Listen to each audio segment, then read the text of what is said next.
అండి ప్రతిరోజు కూడా మార్నింగ్ టిఫిన్ అయిన తర్వాత గిన్నెలు తోమాలి, మధ్యాహ్నం లంచ్ అయిన తర్వాత గిన్నెలు తోమాలి, నైట్ డిన్నర్ అయిపోయిన తర్వాత గిన్నెలు తోమాలి.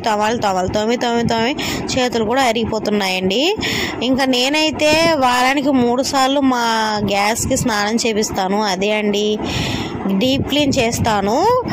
డైలీ నైట్ గిన్నెలు తోమేసుకున్న తర్వాత మొత్తం బాగా క్లీన్ చేసి స్టవ్ని నీట్గా ఉంచుతాను. మార్నింగ్ కూడా అంతే, మార్నింగ్ గిన్నెలు తోమేసినే స్టవ్ క్లీన్ చేస్తాను, అంటే తుడుచుకుంటాను. మధ్యాహ్నం అంతే, ఇంకా నైట్కి అంతే.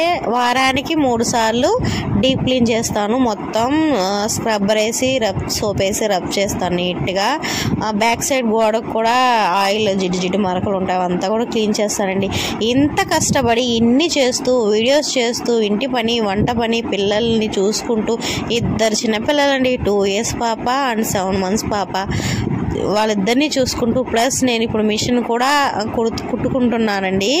అది నా డ్రెస్సులు మా పిల్లల డ్రెస్సులు కుట్టుకుంటూ ఉన్నాను. ఇంకా బ్లౌజులు కూడా నాకు వచ్చు, కానీ మళ్ళీ మర్చిపోయాను అనమాట. నేర్చుకొని అది కూడా స్టిచ్ చేసుకోవాలి. ఇన్ని చేసుకుంటూ డబ్బులు ఏం రావండో, ఎవరు నాకు ఇవ్వడం లేదు, నేనేం సంపాదించడం లేదు. మాకు వచ్చే శాలరీ కన్నా డబల్ ఖర్చులు ఉన్నాయి. ఇంత కష్టపడి నేను వీడియోస్ చేస్తూ ఎడిటింగ్ చేసుకుంటూ ఉంటే అస్సలు వ్యూస్ రావడం లేదండి.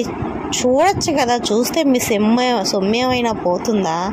ఏమైనా రూపాయి ఖర్చు పెట్టి ఏమైనా చూస్తున్నారా? చూడొచ్చు కదా, మీరు చూస్తే ఇంకా రూపాయి వస్తుందేమో అని. ఇప్పుడే డబ్బులు రావండో, ఈ అమ్మాయికి ఏదో డబ్బులు వచ్చేస్తే మనం చూడకూడదని ఫీల్ అవ్వద్దు. నాకు ఇప్పుడే 1000 సబ్స్క్రైబర్లే అండి. అక్కడక్కడ 1 lakh సబ్స్క్రైబర్లకే ఇంకా డబ్బులు రాలేదు. నాకు ఇప్పుడే వస్తుందా? మీరు చెప్పండి. ఎన్ని వీడియోస్ చేస్తే రావాలో, ఎన్ని సంవత్సరాలకు రావాలో, నేను ఎంత కష్టపడాలో, ఎన్ని రాత్రులు నిద్ర లేకుండా ఉండాలో.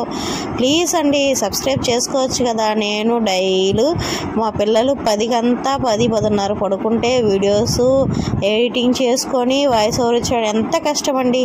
ఒక్కసారి మీరు యూట్యూబ్ స్టార్ట్ చేసి చూడండి, ఎంత కష్టమో తెలుస్తుంది. ప్లీజ్ మీరు సబ్స్క్రైబ్ చేసుకుంటారనుకుంటున్నానండి. అంతే అండి ఈ వీడియో. బాయ్.